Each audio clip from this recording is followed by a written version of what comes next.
கர்நாடகாவில் பாஜக ஆட்சி செய்தவரை தமிழ்நாட்டிற்கான காவிரி நீர் ஒரு செட்டு விடாமல் திறந்துவிடப்பட்டதாக அக்கட்சியின் தமிழக தலைவர் அண்ணாமலை கூறியுள்ளதற்கு டெல்டா விவசாயிகள் கண்டனம் தெரிவித்துள்ளனர்.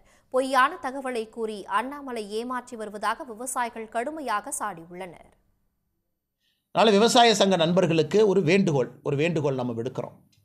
உங்களுக்கு தெரியும், மத்திய அரசை பொறுத்தவரை, மோடி ஐயாவை பொறுத்தவரை 2018 காவிரி நதிநீர் மேலாண்மை அமைத்த பிறகு நாம் இதுவரை தமிழகத்திற்கு வர வேண்டிய தண்ணீர் ஒரு சொட்டு பாக்கி இல்லாமல் தொடர்ந்து வந்துகிட்டு இருந்துச்சு. அங்கே பாரதிய ஜனதா கட்சி ஆட்சி இருக்கும் பொழுது, கர்நாடகத்தில் பிஜேபி ஆட்சி செய்த பொழுதெல்லாம் தமிழ்நாட்டுக்கு காவிரி தண்ணீரை கரெக்டாக கொடுத்தது மாதிரியும், இப்போ காங்கிரஸ் ஆட்சி கர்நாடகத்திலிருந்து தண்ணியை கொடுக்க தவறிவிட்டதாகவும் ஒரு தவறான கருத்தை சொல்றாரு.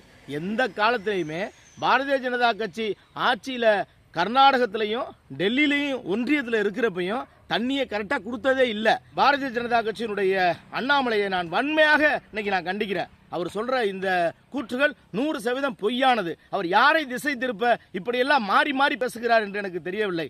அண்ணாமலை பேசுறது ஜம்மு காலத்தில் வடிகட்டின போய் முழு பூசணிக்காய சோத்துல மறைக்கிறார். அவர் இன்னும் சொல்ல போனால் இதே அண்ணாமலை கர்நாடகத்தில் IPS அதிகாரியாக இருந்துக்கிட்டு தமிழ்நாட்டுக்கு எதிராக தான் பேசினார். காவிரி நீர் பிரச்சனையில் கர்நாடகத்தை ஆதரித்து தான் பேசினார். அதே மாதிரி கர்நாடகத்தை சேர்ந்த அத்தனை பாஜக முதலமைச்சரும், ஜெகதீஷ் ஷெட்டராக இருந்தாலும் சரி, எடியூரப்பா இருந்தாலும் சரி, கிருஷ்ணா அல்லது கடைசியாக இந்த பசவராஜ் பொம்மை வரைக்கும் தமிழ்நாட்டுக்கு தண்ணி தரக்கூடாது அப்படிங்கிறதா இருந்தாங்க. உடனுக்குடன் செய்திகளை தெரிந்து கொள்ள சன் நியூஸ் பெல் ஐகானை கிளிக் பண்ணுங்க.